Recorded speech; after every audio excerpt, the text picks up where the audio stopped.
آغاز کربلا اور حر بن یزید کی رکاوٹیں۔ اس حصے کی ابتدا امام حسین کے کربلا کی طرف سفر سے ہوتی ہے۔ بتایا گیا ہے کہ امام حسین اپنے اہل خانہ سمیت تشریف لائے۔ ان کا راستہ متعدد مقامات پر حر بن یزید نے روکا، حتیٰ کہ ایک مقام پر امام نے کہا کہ وہ خیمہ یہی لگا لیں گے۔ اس موقع پر حضرت زینب نے امام حسین سے سوال کیا کہ جب سب لوگ یہ مانتے ہیں کہ آپ حق پر ہیں تو پھر آپ کو روکا کیوں جا رہا ہے؟ امام نے اس پر گریہ کیا اور جواب دیا کہ انہوں نے اپنے نانا رسول اللہ کو خواب میں دیکھا تھا، جنہوں نے فرمایا اگر آج یزید جیسے لوگوں کا رواج پڑ گیا تو قیامت تک لوگ انہی کو حق سمجھیں گے اور کوئی مظلوموں کے حق میں کھڑا نہیں ہوگا۔ امام حسین نے واضح کیا کہ یہ جنگ کفر اور اسلام کے درمیان نہیں ہے، کیونکہ یزید خود ظاہری طور پر نمازی تھا اور خطبے بھی دیتا تھا، لیکن امام نے ظلم کے خلاف قیام کو فرض سمجھا۔ انہوں نے فرمایا کہ اگر آج ظلم کے خلاف کوئی نہ کھڑا ہوا تو آئندہ کوئی بھی کھڑا نہیں ہوگا اور لوگ ظالموں کے سامنے سر جھکانے کو دین سمجھیں گے۔ جب امام حسین کربلا کے میدان میں پہنچے تو عمر بن سعد نے امام سے گفتگو کی۔ اس نے کہا کہ جنگ کا وقت ہے، ہم اہل بیت کو قتل کریں گے اور پھر نماز پڑھیں گے۔ امام حسین کو یزید کی بیعت کے لیے مجبور کیا جا رہا تھا، مگر امام نے دو ٹوک انکار کرتے ہوئے فرمایا کہ بیعت نہیں کروں گا، باقی جو باتیں تم کہتے ہو ان پر غور کیا جا سکتا ہے۔ اس پر عمر بن سعد نے ایک خط عبیداللہ بن زیاد کو روانہ کیا۔ عبیداللہ بن زیاد نے حکم دیا کہ امام حسین اور ان کے اہل خانہ کا پانی بند کر دیا جائے تاکہ وہ بھوک اور پیاس سے مجبور ہو کر بیعت پر آمادہ ہو جائیں۔ حر بن یزید اس فیصلے پر پریشان ہوا اور کہا کہ اس کا دل گوارا نہیں کرتا کہ حسین پر پانی بند کیا جائے۔ یہ لمحہ حر کی اندرونی کشمکش کو ظاہر کرتا ہے۔ عبیداللہ بن زیاد نے عمر بن سعد کو ری کے علاقے کی گورنری کا لالچ دیا، جو ایک سرسبز و شاداب خطہ تھا۔ اس لالچ کے تحت عمر بن سعد کو امام حسین کے خلاف کارروائی کا حکم دیا گیا۔ اس بات سے واضح ہوتا ہے کہ دنیاوی مفادات کے لیے کس طرح لوگوں نے نسل رسول کے خلاف تلوار اٹھائی۔ امام حسین یکم محرم کو کربلا پہنچے اور 7 محرم کو پانی مکمل طور پر بند کر دیا گیا۔ جانور، کتے اور پرندے پانی پی رہے تھے، لیکن مصطفی کے گھرانے کو پانی سے محروم کر دیا گیا۔ یہ ظلم کی انتہا تھی، جو ایک سنگدل اور بدبخت شخص کے طور پر بیان کیا گیا، امام حسین کے خلاف لشکر لے کر آیا۔ روایت کے مطابق یہی وہ شخص تھا جس نے علی اصغر کے گلے پر تیر مارا تھا۔ وہ رات کے وقت امام سے کہنے آیا کہ اب آپ کی مہلت ختم ہو چکی ہے، جن کی بے نواکنی ہی، اور 10 محرم کی درمیانی رات امام حسین کو 2 ہی راستے دیے گئے، یا تو یزید کی بیعت کریں یا جنگ کے لیے تیار ہو جائیں۔ امام حسین اس بات پر قائم رہے جو وہ ابتدا سے کہتے آ رہے تھے کہ وہ بیعت ہرگز نہیں کریں گے۔ امام نے شمر اور عمر بن سعد سے فرمایا کہ وہ جانتے ہیں اس جنگ کا انجام کیا ہوگا، لیکن ایک رات کی مہلت چاہتے ہیں تاکہ وہ اپنے رب کی عبادت کر سکیں۔ اس رات کی عبادت کی درخواست امام نے اس نیت سے کی کہ اپنے مالک سے راز و نیاز کر لیں، جیسے ان کے نانا حضرت محمد نے بدر کی رات عبادت کی تھی۔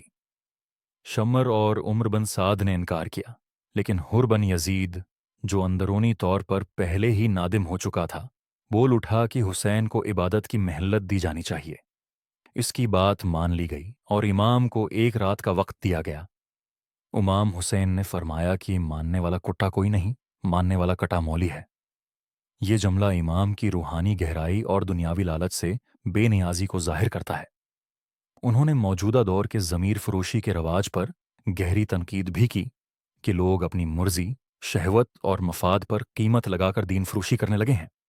اس مقدس رات میں امام حسین، ان کے اہل بیت اور اصحاب نے شب بھر عبادت، ذکر و اذکار، تلاوت و ریاضت میں گزاری۔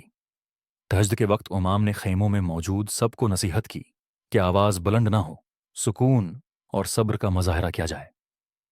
امام زین العابدین، جو اس وقت بیمار تھے، کو امام حسین نے جہاد سے مستثنی قرار دیا اور فرمایا کہ وہ جنگ نہیں کریں گے، لیکن ان پر بعد کی بڑی ذمہ داری عائد ہوگی۔ حضرت زینب سے امام نے نہایت دردمندانہ گفتگو کی۔ ان سے کہا کہ آپ میری بہن ہیں، پیچھے عورتیں اور بچے ہیں، کل جب جنگ ہوگی تو ان سب کی ہمت و حوصلہ آپ کے ذمے ہوگا۔ اس مرحلے پر امام حسین کی قیادت قربانی اور خاندان کی حفاظت کی فخر نمایاں انداز میں سامنے آتی ہے۔ 10 محرم عاشور کی صبح جب ہوئی تو امام حسین نے اپنے خیمے میں نماز ادا کی۔ سورج نکل رہا تھا اور میدان کربلا کی فضا پر سکوت طاری تھا۔ امام نے سور و شمس کی آیات تلاوت کیں اور ان کے سجدے طویل اور دل کو چھو لینے والے تھے۔ اس عبادت نے پورے کربلا کو گویا ہلا کر رکھ دیا۔ نماز کے بعد امام حسین نے لشکر یزید کی طرف دیکھا، جہاں شمبر، عمر بن سعد اور حر بن یزید موجود تھے۔ امام نے ان سے سوال کیا کہ کیا وہ واقعی نبی کے نواسے سے لڑنے آ گئے ہیں، اور کیا انہوں نے قرآن کی وہ آیات نہیں پڑھیں جن میں اہل بیت کی محبت کا حکم دیا گیا ہے؟ اس موقع پر حر بن یزید کا دل مکمل طور پر بدل گیا۔ اس نے اعلان کیا کہ وہ حکومت نہیں چاہتا اور یزید کے لشکر کو چھوڑ کر امام حسین کے ساتھ شامل ہو گیا۔ حر وہ پہلا شخص تھا جس نے امام حسین کو روکا تھا، اور اب وہ پہلا شخص بن گیا جس نے امام کے نام پر اپنی جان قربان کی۔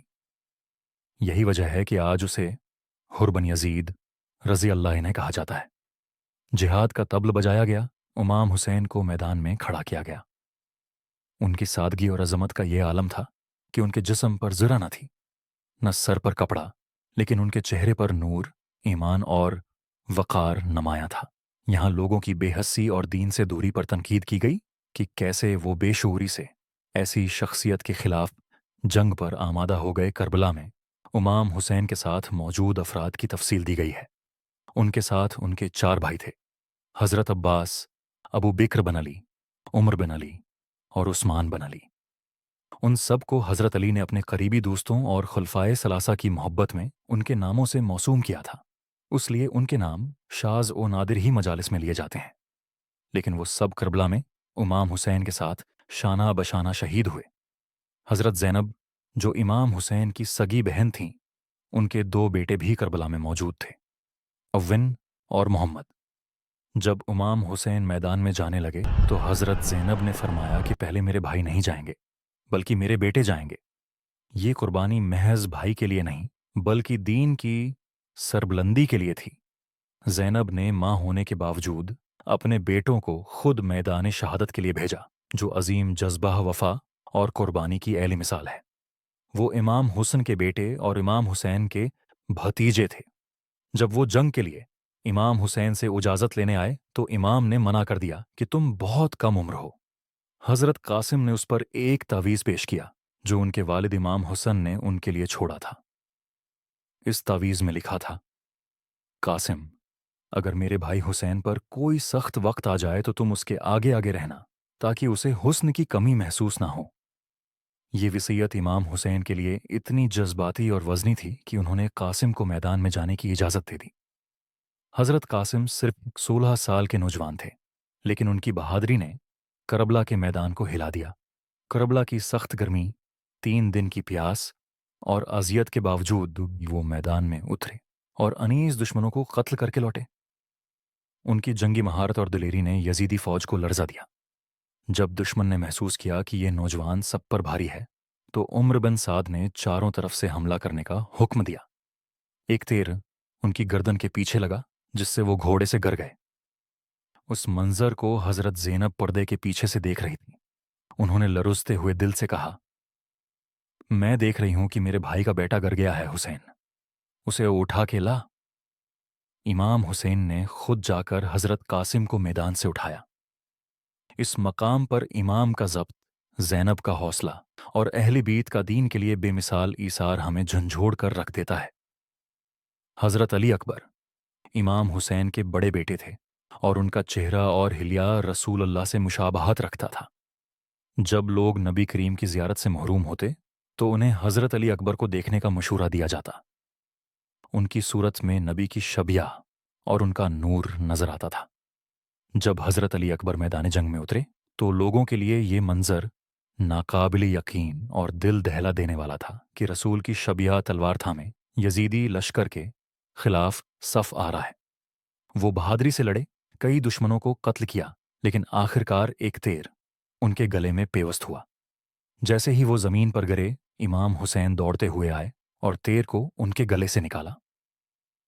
اس موقع پر امام نے وہ جملہ فرمایا جو تاریخ میں سوز و درد کی علامت بن گیا: کاش آج خلیل اللہ ابراہیم موجود ہوتے، میں ان سے کہتا کہ آپ نے بیٹے کو ذبح کرتے ہوئے آنکھوں پر پٹی باندھی تھی، اور میں حسین کھلی آنکھوں سے اپنے بیٹے کو ذبح ہوتے دیکھ رہا ہوں۔ حضرت علی اصغر کی شہادت کا تذکرہ ایک اور دل دہلا دینے والا مرحلہ ہے۔ 6 ماہ کا معصوم بچہ جسے امام حسین نے اپنی گود میں اٹھایا اور پانی کی طلب میں میدان میں لے کر آئے۔ دشمنوں کو اس کی پیاس کا واسطہ دیا، لیکن اس کا بدلہ یہ ملا کہ ایک تیر اس معصوم کی گردن پر لگا اور وہ امام کی گود میں شہید ہو گیا۔ امام حسین نے اس کے خون کو آسمان کی طرف بلند کرتے ہوئے کہا: مولا، یہ دیکھ، میں نے 6 ماہ کے بچے کو بھی تیرے لیے قربان کر دیا ہے۔ امام حسین کے سب سے وفادار بھائی حضرت عباس کا ذکر بہت رقت آمیز انداز میں کیا گیا۔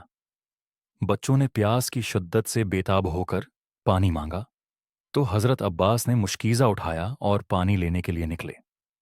راستے میں ان کے دونوں بازو کاٹ دیے گئے، لیکن وہ مشکیزہ دندانوں میں تھامے خیموں کی طرف بڑھے۔ آخر کار ان کا سر بھی قلم کر دیا گیا۔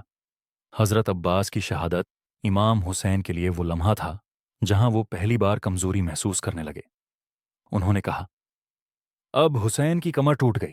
جب کسی کا بھائی چلا جائے تو انسان کئی دن تک سنبھل نہیں پاتا۔ امام حسین نے صبر کے ساتھ اپنے بھائی کا لاشا اٹھایا اور واپس آ کر سر پر پٹی باندھی، نبی کریم کا امامہ باندھا، مولا علی کی تلوار تھامی اور خود میدان میں نکلے۔ اس مرحلے پر امام حسین نے حضرت زینب سے کہا: اے زینب، اب یہ گھر تیرے حوالے ہے اور میں اللہ کے حوالے جا رہا ہوں۔ یہ لمحہ اہل بیت کے لیے سب سے جان کہا تھا۔ امام حسین میدان میں تنہا رہ گئے تھے، لیکن ان کی للکار، ان کی بہادری اور ان کی وارثت نبوی آج بھی تاریخ کا روشن ترین باب ہے۔ راوی کہتے ہیں کہ امام حسین کا چہرہ پہلے بھی خوبصورت تھا، لیکن اس وقت جو نور، جلال اور استقلال ان کے چہرے پر تھا وہ پہلے کبھی نہ دیکھا گیا۔ جہاں جاتے دشمنوں کی صفوں کو چیرتے اور ہر وار دشمنوں کے لیے قیامت بن جاتا۔ اس مرحلے پر امام کے تلوار چلانے کا انداز ایسا تھا کہ دشمنوں کے دلوں میں خوف بیٹھ گیا۔ لوگ خود ایک دوسرے کو پیچھے دھکیلنے لگے کہ حسین کے مقابلے میں کون جائے۔ یہ حصہ کربلا کے سب سے دردناک اور فیصلہ کن لمحات کو بیان کرتا ہے۔ اہل بیت کے ایک ایک فرد نے دین کے تحفظ کے لیے جان دی، اور امام حسین نے اپنی آخری تنہا جنگ کے ذریعے یہ ثابت کیا کہ حق کی راہ میں اکیلا بھی ہونا پڑے تو پیچھے ہٹنا روا نہیں۔ ان کی قربانی، ان کی جرائت اور ان کا ایمان آج بھی ہر مظلوم کے لیے مشعل راہ ہے اور ہر ظالم کے خلاف کھڑے ہونے کا حوصلہ غوطہ کرتا ہے۔ جنگ کے آخری مرحلے میں امام حسین شدید زخمی ہو چکے تھے۔ ان کا لباس خون آلود تھا، لیکن جیسے ہی نماز کا وقت آیا وہ گھوڑے سے اترے اور سجدے کے لیے تیمم کیا۔ سجدے کی حالت میں جب شمر لعین ان کی گردن کاٹنے آیا تو امام حسین نے فرمایا: ٹھہر جا، مجھے رب سے ایک بات کر لینے دے۔ پھر امام حسین نے اللہ سے مخاطب ہو کر کہا: مالک، بتا تو حسین سے راضی ہے یا ناراض؟ اسی وقت رب کی طرف سے صدا آئی: یا ایتوہا نفس المطمئنہ ارجعی علی رب کی راضیہ مرضیہ، یعنی اے نفسی مطمئن، اپنے رب کی طرف لوٹ جا، وہ تجھ سے راضی ہے اور تو اس سے۔ یہ وہ لمحہ تھا جب امام حسین شہادت پا گئے۔ ان کا سر تن سے جدا کیا گیا، ان کا جسم کربلا کے میدان میں بے گور و کفن پڑا رہا اور ان کا سر نیزے پر رکھ دیا گیا۔ امام حسین کے بعد اہل بیت کی خواتین اور بچوں کو قیدی بنا کر یزید کے دربار میں پیش کیا گیا۔ پہلے عبید اللہ بن زیاد نے گستاخی کی، پھر یزید نے اور اس کی درباریوں نے بے ادبی اور توہین کا رویہ اختیار کیا۔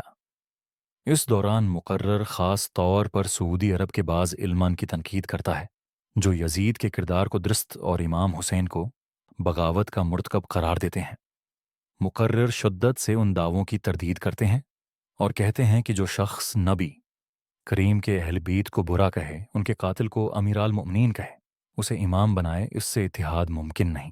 یزید امام حسین کی شہادت کے بعد اپنے دربار میں قیدیوں کے سامنے فخر سے کہتا ہے: دیکھو، اللہ نے مجھے عزت دی اور میرے مخالفوں کا کیا حال ہوا۔ اس پر سیدہ زینب اپنی جگہ سے اٹھتی ہیں اور جلال بھرے لہجے میں جواب دیتی ہیں: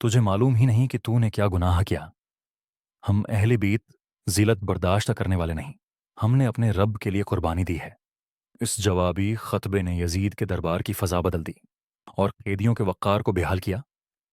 مقرر اس حصے میں شدت سے اس بات پر زور دیتے ہیں کہ مسلمانوں کو چاہیے کہ وہ دین میں سچ اور جھوٹ، حق اور باطل، صحیح اور غلط کی پہچان رکھیں۔ جس طرح امام حسین نے یزید جیسے حکمران کی بیعت سے انکار کر کے واضح کیا کہ دین میں اصولوں کی قربانی نہیں دی جا سکتی، ویسے ہی آج بھی یہ ضروری ہے کہ ہم جھوٹے علماء، فرقہ وارانہ مفادات اور مفاد پرست قیادتوں کو پہچانیں۔ مقرر کہتے ہیں کہ دین کا معاملہ ایسا نہیں جسے سیاسی یا دنیاوی معاملات کی طرح حل کر لیا جائے۔ مذہب کی پہچان، اس کے علم برداروں کی پہچان اور امام حسین کے راستے پر چلنا ہی اصل دین ہے۔ سیدہ زینب کا خطبہ اور دربار یزید میں حق کی گونج۔ جب یزید نے دربار شام میں اہل بیت کی خواتین کو قیدی بنا کر پیش کیا اور فخر سے کہا کہ دیکھو اللہ نے مجھے عزت دی ہے، تو سیدہ زینب نے پورے وقار اور شجاعت کے ساتھ لب کھولے۔ انہوں نے تلاوت کی، وَتُعِزُّ مَن تَشَاءُ وَتُذِلُّ مَن تَشَاءُ بِيَدِكَ الْخَيْرُ إِنَّكَ عَلَى كُلِّ شَيْءٍ قَدِيرٌ۔ تو جسے چاہے عزت دے اور جسے چاہے ذلت دے، سب کچھ تیرے ہی ہاتھ میں ہے۔ اس کے بعد انہوں نے یزید کی شان فخر کو چیلنج کرتے ہوئے کہا، او یزید، تو کہتا ہے کہ تجھے عزت ملی ہے، 4 دن گزرنے دے، لوگ تجھ پر لعنت بھیجیں گے اور میرے بھائی حسین کا ذکر قیامت تک منبروں پر اور دلوں میں گونجتا رہے گا۔ ان کے انداز خطاب اور الفاظ نے حاضرین کو لرزہ دیا۔ نعمان بن بشیر حیران ہو کر کہنے لگا، یہ علی کی آواز لگتی ہے یا جیسے جبرائیل امین بول رہے ہوں۔ راویوں نے اس منظر کو یوں بیان کیا کہ بی بی زینب کا خطاب گویا امام علی کا خطبہ معلوم ہوتا تھا۔ ان کا انداز، الفاظ اور اعتماد درباری یزید میں حق کی فتح کا اعلان تھا۔ یزید کی حکومت صرف 3 سال قائم رہی، لیکن ان 3 برسوں میں اس نے ایسے سیاہ کارنامے انجام دیے کہ امت مسلمہ کا دامن شرمندگی سے بھر گیا۔ مکہ مکرمہ پر حملہ ہوا، خانہ کعبہ کا غلاف جلایا گیا اور مدینہ منورہ کی حرمت پامال ہوئی۔ مسجد نبوی میں گھوڑے باندھے گئے، صحابہ کرام کو شہید کیا گیا اور اہل مدینہ کو قتل عام کا نشانہ بنایا گیا۔ ان مظالم کے بعد امت نے یزید کو قبول نہ کیا، وہ ذلیل و رسوا ہو کر مر گیا، لیکن امام حسین کا نام آج بھی زندہ ہے۔ وقت نے ثابت کر دیا کہ تخت و تاج وقتی ہوتے ہیں، مگر سچائی اور قربانی کا چراغ ہمیشہ روشن رہتا ہے۔ بیان کے آخر میں مقرر ایک نہایت اہم نکتہ پر زور دیتے ہیں۔ موت تیزی سے آ رہی ہے، ہمارے ارد گرد کے لوگ جا رہے ہیں، ایک دن ہمارا نمبر بھی آئے گا۔ اس سے پہلے کہ دیر ہو جائے ہمیں زندہ ضمیر کے ساتھ جینا سیکھنا ہوگا۔ وہ کہتے ہیں کہ دین کا تقاضا یہ ہے کہ ہم سچ کے ساتھ کھڑے ہوں، ظالم کے خلاف آواز بلند کریں اور منافقت سے دور رہیں۔ امام حسین نے اپنے اہل خانہ کی قربانی دے کر ہمیں یہ پیغام دیا کہ سچ بولو، حق پر ڈٹ جاؤ، چاہے اس کے بدلے جان چلی جائے۔ مقرر اس بات پر بھی افسوس کا اظہار کرتے ہیں کہ آج دین کو کمزور کر دیا گیا ہے۔ علماء اگر سچ نہ بولیں، منبر خاموش ہو جائے تو معاشرہ گھٹن کا شکار ہو جاتا ہے۔ وہ کہتے ہیں کہ جس خطیب میں سچ بولنے کی جرات نہ ہو، اسے منبر پر نہیں ہونا چاہیے۔ آخری الفاظ میں وہ فرماتے ہیں، جو سچ بولے وہ حسینی ہے، جو ظالم کے سامنے کھڑا ہو جائے وہ حسینی ہے، اور جو مصلحت کا شکار ہو، حالات کا بہانہ بنائے، وہ حسین کے پیغام کو نہیں۔ یہ بیان صرف کربلا کی کہانی نہیں، بلکہ ایک جیتا جاگتا منشور ہے جو ہر دور کے مسلمان کو جگاتا ہے، اسے اس کی ذمہ داری یاد دلاتا ہے۔ امام حسین کا پیغام صرف عشق بہانے کے لیے نہیں، بلکہ کردار ادا کرنے کے لیے ہے۔ کربلا ہمیں سکھاتی ہے کہ حق کی راہ آسان نہیں، لیکن وہی راہ دائمی ہے۔ امام حسین نے قربانی دے کر ہمیں دکھایا کہ باطل کے سامنے جھکنا زندگی نہیں، اور سچائی کے لیے مرنا ہی اصل حیات ہے۔